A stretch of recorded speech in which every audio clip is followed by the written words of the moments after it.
Hello, my name is Alicia Legrand. We're here interviewing Ishmael Bea via webcam. Could you tell us a little bit about yourself?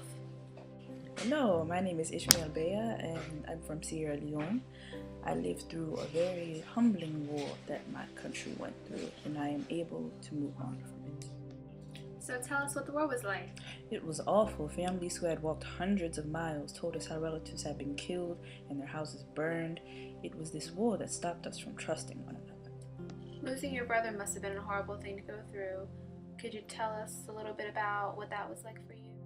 It was during the attack in the village of Kamator. The attack happened unexpectedly, and I was so distraught to lose my brother. If you feel comfortable sharing the information, could you tell us a little bit about the attack that took place? It was awful, especially because there hadn't even been any rumors that the rebels were as close as 50 miles from Kamator. We had no time to go look for Junior, since the attack was sudden, but instead had time to run and hide alone in the bushes. How did it feel when you realized your brother was gone for good? I remember fighting back tears and wishing I could have my family back together again. So, did you ever hate being a rebel, or did you enjoy it? No, because the leaders had us brainwashed. They had us thinking that every person that we were killing was the enemy, that they had killed our family, and they had us on drugs. So we thought it was all okay, and we were happy to live those lives, even though it was so terrible. We had no idea. Oh, I see. Is that why you were angry about leaving the rebels? Yes, it is. I saw them as family, and I felt betrayed that they would hand me over to civilian strangers who I knew nothing about. And this brought about your violence in the rehabilitation center along with the other boys? Oh yes, it was horrible.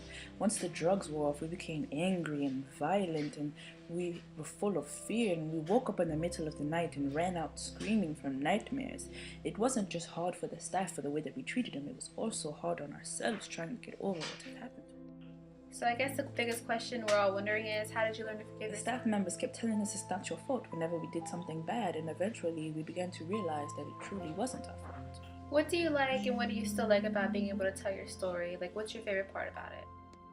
I want people to know the truth of what happened in Sierra Leone, and I want them to know there is hope for everyone, which is much more evident in my new book, Radiance of Tomorrow. I purposefully gave it such a hopeful title so people would see that there is a way out. Well, thank you so much for coming to talk to us and letting us interview you. We hope to hear a lot about your book, Radiance of Tomorrow, and we hope you come back and talk to us. Thank you. Thank you for having me here today. I was happy to answer your questions, and I want to spread the word to as many people as possible. I hope that I will be back to talk to you about my next book. Goodbye.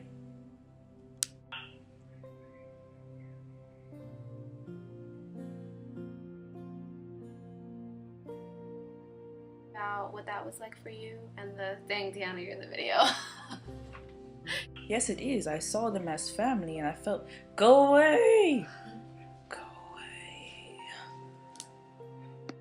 It was awful, especially because there hadn't even been... Go! What did you like and what do you... What did you like and what do you still like about being able to tell your story? Like, what's your favorite about... What is it called? It's on there. Look at the paper. Oh, it's on here? Yes. Oh, we hope to hear about your book. We hope to hear a lot about your... Stop touching. The first time that I was touched by war, I was 12 years old. That's a quote from the book. Oh, I got scared. I don't even know.